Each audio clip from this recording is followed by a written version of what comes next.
بسم اللہ الرحمن الرحیم۔ صحیح مسلم مقدمۃ الکتاب، حدیث نمبر 0۔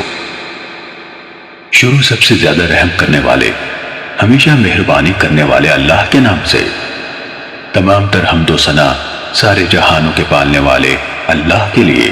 اور بہترین جزا تقوی اختیار کرنے والوں کے لیے ہے۔ اللہ خاتم النبیین محمد صلی اللہ علیہ وآلہ وسلم پر اپنی رحمت نازل فرمائے اور تمام نبیوں اور رسولوں پر بھی۔ اس کے بعد اللہ آپ پر رحم فرمائے۔ بلا شبہ آپ نے اپنے پیدا کرنے والے کی توفیق سے یہ ذکر کیا ہے کہ آپ دین کے طریقوں اور احکام کے بارے میں رسول اللہ صلی اللہ علیہ وآلہ وسلم سے امت تک پہنچنے والی تمام احادیث کو ان کی منقولہ اسناد سمیت جاننا چاہتے ہیں، اور ان احادیث کو بھی جو ثواب اور عذاب، رغبت دلانے اور ڈرانے اور ان جیسی دوسری چیزوں کے بارے میں ہیں، اور اہل علم نے ایک دوسرے سے لی اور پہنچائیں۔ اللہ آپ کی رہنمائی فرمائے۔ آپ چاہتے ہیں کہ یہ تمام احادیث شمار کر کے مجموعے کی شکل میں آپ کی دسترس میں لائی جائیں۔ آپ نے مجھ سے یہ مطالبہ کیا ہے کہ میں ان احادیث کو زیادہ تکرار کے بغیر آپ کے لیے ایک تعریف کی شکل میں ملخص کر دوں، کیونکہ آپ سمجھتے ہیں کہ یہ تکرار ان احادیث کو اچھی طرح سمجھنے اور ان سے استنباط کرنے میں آپ کے لیے رکاوٹ کا باعث بنے گا، جو کہ آپ کا اصل مقصد ہے۔ اللہ آپ کو عزت دے۔ آپ نے جس چیز کا مجھ سے مطالبہ کیا ہے، جب میں نے اس کے اور اس سے حاصل ہونے والے ثمرات کے بارے میں غور و فکر کی طرف رجوع کیا تو مجھے یقین ہو گیا کہ انشاءاللہ اس کے نتائج قابل تعریف اور فوائد یقینی ہوں گے۔ اور جب آپ نے مجھ سے اس کام کی زحمت اٹھانے کا مطالبہ کیا تو مجھے یقین ہو گیا کہ اگر مجھے اس کی توفیق ملے اور اللہ کی طرف سے اس کے مکمل ہونے کا فیصلہ ہوا تو پہلا شخص جسے دوسرے لوگوں سے قبل اس سے خاص طور پر فائدہ ہوگا وہ میں خود ہوں گا۔ اس کی وجوہات اتنی زیادہ ہیں کہ ان کا ذکر طوالت کا باعث ہوگا۔ البتہ اس کا خلاصہ یہ ہے کہ ان خصوصیات کے حامل کم احادیث کو محفوظ رکھنا اور ان میں اچھی طرح مہارت حاصل کرنا انسان کے لیے کثیر احادیث کو سنبھالنے کی نسبت زیادہ آسان ہے، خصوصاً عوام میں سے ایک ایسے شخص کے لیے جو اس وقت تک ان میں سے صحیح اور ضعیف کے بارے میں بھی امتیاز نہیں کر سکتا جب تک کوئی دوسرا اسے اس فرق سے آگاہ نہ کرے۔ جب معاملہ اسی طرح ہے جیسے ہم نے بیان کیا تو کم تعداد میں صحیح احادیث چن لینا کثیر تعداد میں ضعیف احادیث کو جمع کرنے سے کہیں بہتر ہے۔ یہ بات اپنی جگہ درست ہے کہ بہت سی احادیث کو اکٹھا کرنے اور مقرر احادیث کو جمع کرنے کے بھی کچھ فوائد ہیں، خصوصاً ان لوگوں کے لیے جنہیں اس علم میں کسی قدر شعور اور اسباب و علت کی معرفت سے نوازا گیا ہے۔ اللہ کی مشیت سے ایسا انسان ان خصوصیات کی وجہ سے جو اسے عطا کی گئی ہیں کثیر احادیث کے مجموعے سے فائدہ حاصل کر سکتا ہے، لیکن جہاں تک عوام الناس کا تعلق ہے جو شعور و معرفت رکھنے والے خواص سے مختلف ہیں، وہ کم احادیث کی معرفت سے بھی عاجز ہیں، تو ان کے لیے کثیر احادیث کے حصول میں کوئی فائدہ نہیں۔ پھر آپ نے جس کتاب کا مطالبہ کیا، ہم انشاءاللہ اس التزام کے ساتھ اس کی تخریج مختلف پہلوؤں سے اس کی وضاحت اور تالیف کا آغاز کرتے ہیں، جس کا میں آپ کے سامنے ذکر کرنے لگا ہوں، اور وہ یہ ہے کہ ہم ان تمام احادیث کو لیں گے جو سنداً نبی اکرم صلی اللہ علیہ وآلہ وسلم سے بیان کی گئی، اور تکرار کے بغیر انہیں 3 اقسام اور بیان کرنے والے لوگوں کے 3 طبقوں کے مطابق تقسیم کریں گے، اللہ یہ کہ کوئی ایسا مقام آ جائے جہاں کسی حدیث کو دوبارہ ذکر کیے بغیر چارہ نہ ہو، مثلا اس میں کوئی معنی زیادہ ہو یا کوئی سند ایسی ہو جو کسی علت یا سبب کے بنا پر دوسری سند کے پہلو بپہلو آئی ہو، کیونکہ حدیث میں ایک زائد معنی جس کی ضرورت ہو ایک مکمل حدیث کے قائم مقام ہوتا ہے۔ اس لیے ایسی حدیث کو جس میں ہمارا بیان کردہ کوئی معنوی اضافہ پایا جاتا ہے دوبارہ لائے بغیر چارہ نہیں، یا جب ممکن ہوا تو ہم اس معنی کو اختصار کے ساتھ پوری حدیث سے الگ کر کے بیان کر دیں گے،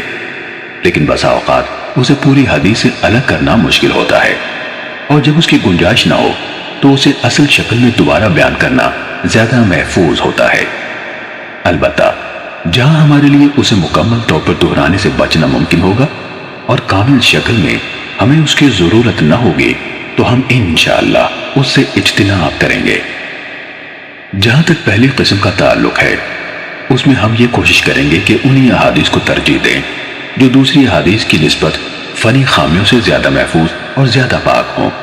یعنی ان کے ناقلین یعنی راوی نقل حدیث میں صحت اور ثقاہت رکھنے والے ہوں، ان کی روایت میں شدید اختلاف پایا جائے، نہ الفاظ و معنی کو بہت برے طریقے سے خلط ملط کیا گیا ہو، جس طرح کے بہت سے حدیث بیان کرنے والوں میں پایا گیا ہے، اور ان کی روایت میں یہ چیز واضح ہو چکی ہے۔ جب ہم اس قسم کے ثقہ لوگوں سے مرویات کا احاطہ کر لیں گے تو بعد ازیں ایسی روایات لائیں گے جن کی سندوں میں کوئی ایسے راوی موجود ہوں گے جو طبقہ اولا جیسے راویوں کے حفظ و اتقان سے متصف نہیں، لیکن وہ بھی انہی میں سے ہیں، چاہے ان صفات میں ان سے ذرا کم ہے جن کو ان سے مقدم رکھا گیا ہے، لیکن عفت، صدق اور علم سے شغف رکھنے جیسی صفات ان میں عام ہوں، جس طرح عطا بن صائب، یزید بن ابی زیاد، لیث بن ابی سلیم اور ان کی طرح کے دیگر حاملین آثار اور ناقلین اخبار ہیں۔ یہ حضرات اگرچہ اہل علم کے ہاں علم اور عفت جیسی صفات میں معروف ہیں، لیکن ان کے ہم عصر لوگوں میں سے بعض دیگر حضرات ایسے ہیں جو اتقان اور روایت کی صحت کے معاملے میں اپنے مقام اور مرتبے کے اعتبار سے ان سے افضل ہیں۔ اس کی وجہ یہ ہے کہ اہل علم کے ہاں یہ حفظ و اتقان ایک بہت اونچا مرتبہ اور ایک اعلیٰ ترین صفت ہے۔ آپ دیکھتے نہیں کہ ان تینوں حضرات یعنی عطا، یزید اور لیث جن کا ہم نے ابھی نام لیا، ان کا موازنہ حدیث کے حفظ و اتقان میں منصور بن معتمر، سلیمان اعمش اور اسماعیل بن ابی خالد سے کریں تو انہیں آپ ان حضرات سے خاصے فاصلے پر پائیں گے، یہ ان کے قریب بھی نہیں آ پاتے۔ ماہرین علم حدیث کو اس بارے میں کوئی شک نہیں کہ منصور، اعمش اور اسماعیل کے ہاں حفظ کی صحت اور حدیث بیان کرنے میں مہارت کی جو صفات فراوان اہل علم کو نظر آتی ہیں، ان کے نزدیک وہ عطا، یزید اور لیث کے ہاں اس طرح معروف نہیں۔ اگر آپ دیگر ہمسروں کے درمیان موازنہ کریں تو بھی یہی ماجرا سامنے آتا ہے۔ مثلا آپ ابن عون اور ایوب سختیانی کا موازنہ عوف بن ابی جمیلہ اور اشعث عمرانی سے کریں، یہ دونوں بھی اسی طرح حسن بصری اور ابن سیرین کے شاگرد ہیں جس طرح ابن عون اور ایوب ان کے شاگرد ہیں، لیکن ان دونوں اور ان دونوں کے درمیان کمال فضل اور صحت نقل کے اعتبار سے بہت بڑا فاصلہ پایا جاتا ہے۔ عوف اور اشعث بھی اگرچہ اہل علم کے ہاں صدق و امانت سے ہٹے ہوئے نہیں مانے جاتے، لیکن جہاں تک مرتبے کا تعلق ہے تو اہل علم کے ہاں حقیقت وہی ہے جو ہم نے بیان کی۔ ہم نے نام ذکر کر کے مثال اس لیے دی ہے تاکہ اس شخص کے لیے جو اہل علم کے ہاں حاملین حدیث کے درجے کے طریقے سے ناواقف ہے، یہ مثال ایسا واضح نشان ثابت ہو جس کے ذریعے سے وہ مکمل واقفیت حاصل کر لے اور اونچا درجہ رکھنے والے کو اس کے مرتبے سے گھٹائے اور نہ کم درجے والے کو اس کے مرتبے سے بڑھائے، ہر ایک کو اس کا حق دے اور اس کے مرتبے پر رکھے۔ حضرت عائشہ صدیقہ رضی اللہ تعالیٰ عنہ سے روایت بیان کی گئی، انہوں نے کہا ہمیں رسول اللہ صلی اللہ علیہ وآلہ وسلم نے حکم دیا تھا کہ ہم لوگوں کو ان کے مرتبوں پر رکھیں۔ اس کے ساتھ ہی اللہ کا حکم جو قرآن نے بیان فرمایا، ہر علم والے سے اوپر علم رکھنے والا ہے۔ ہم احادیث رسول صلی اللہ علیہ وآلہ وسلم کو اپنی ذکر کرتا صورتوں کے مطابق تعلیف کریں گے جو احادیث ان لوگوں سے مروی ہیں جو تمام ماہرین علم حدیث یا ان میں سے اکثر کے نزدیک متہم ہیں۔ ہم ان کی روایت سے کوئی سروکار نہ رکھیں گے، جیسے عبداللہ بن مسور، ابو جعفر مدائنی، عمر بن خالد، عبد القدوس شامی، محمد بن سعید مسلوب، غیاث بن ابراہیم، سلیمان بن عمرو نخعی اور ان جیسے دیگر لوگوں کی مرویات سے بھی جن پر وضع احادیث اور روایات سازی کے الزامات ہیں۔ اسی طرح وہ لوگ جن کی مرویات کی غالب تعداد منکر اور غلط احادیث پر مشتمل ہے، ہم ان کی احادیث سے بھی احتراز کریں گے۔ کسی حدیث بیان کرنے والے کی منکر روایت کی نشانی یہ ہے کہ جب اس کی روایت کردہ حدیث کا دوسرے اصحاب حفظ اور مقبول محدثین کی روایت سے موازنہ کیا جائے تو وہ ان کی روایت کے مخالف ہو یا ان کے ساتھ موافق نہ ہو پائے۔ جب کسی کی اکثر مرویات اس طرح کی ہوں تو وہ متروک الحدیث ہوتا ہے، اس کی روایت غیر مقبول ہوتی ہیں، یعنی اجتہاد و استنباط کے لیے استعمال نہیں ہوتی۔ اس قسم کے راویان حدیث میں عبداللہ بن محرر، یحییٰ بن ابی انیسہ، جراح بن منہال ابو عطوف، عباد بن کثیر، حسین بن عبداللہ بن زبیرہ، عمر بن صہبان اور اس طرح کے دیگر منکر روایت بیان کرنے والے لوگ شامل ہیں۔ ہم ان کی روایت کا رخ نہیں کرتے، نہ ان روایات سے کوئی سروکار ہی رکھتے ہیں، کیونکہ حدیث میں متفرد راوی کی روایت قبول کرنے کے متعلق اہل علم کا معروف مذہب اور ان کا فیصلہ یہ ہے کہ اگر وہ راوی عام طور پر اہل علم و حفظ ثقات کی موافقت کرتا ہے اور اس نے گہرائی میں جا کر ان کی موافقت کی ہے، تو ایسی صورت میں اگر وہ متفرد کوئی ایسا اضافہ بیان کرتا ہے جو اس کے دوسرے ہم مکتبوں کے ہاں نہیں ہے، تو اس کا یہ اضافہ محدثین کے ہاں قبول کیا جائے گا۔ لیکن اس حدیث بیان کرنے والے کو آپ دیکھیں کہ وہ امام زہری جیسے جلیل القدر محدث سے روایت بیان کرتا ہے، جن کے کثیر تعداد میں ایسے شاگرد ہیں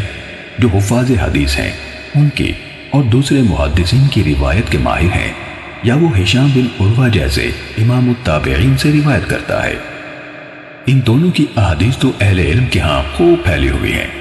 وہ سب ان کی روایت میں ایک دوسرے کے ساتھ اشتراک رکھتے ہیں، اور ان دونوں کی اکثر احادیث میں ان کے شاگرد ایک دوسرے سے متفق ہیں، اور یہ شخص ان دونوں یا ان میں سے کسی ایک سے متعدد ایسی حدیث روایت کرے جن میں ان کے شاگردوں میں سے اس کے ساتھ کوئی اور شریک نہیں، تو اس جیسے لوگوں سے اس قسم کی کوئی حدیث قبول کرنا جائز نہیں۔ اللہ ہی زیادہ جاننے والا ہے۔ ہم نے حدیث اور اصحاب حدیث یعنی محدثین کے طریقہ کار کا کچھ حصہ ہر اس شخص کی توجہ کے لیے جو ان کے راستے پر چلنا چاہتا ہے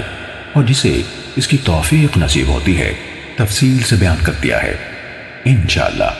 ہم اس طریقہ کار کی مزید شرح اور وضاحت کتاب کے ان مقامات پر کریں گے جہاں معلول حدیث یعنی جن میں کوئی خفیہ علت پائی جاتی ہے کا ذکر ہوگا، یعنی جب ہم وہاں پہنچیں گے جہاں اس موضوع کی شرح اور وضاحت کا مناسب موقع ہوگا انشاءاللہ تعالی۔ اس وضاحت کے بعد اللہ آپ پر رحم فرمائے۔ ہم یہ کہنا چاہتے ہیں کہ اگر ہم نے اپنے آپ کو محدث کے منصب پر فائز کرنے والے بہت سے لوگوں کی ضعیف حدیث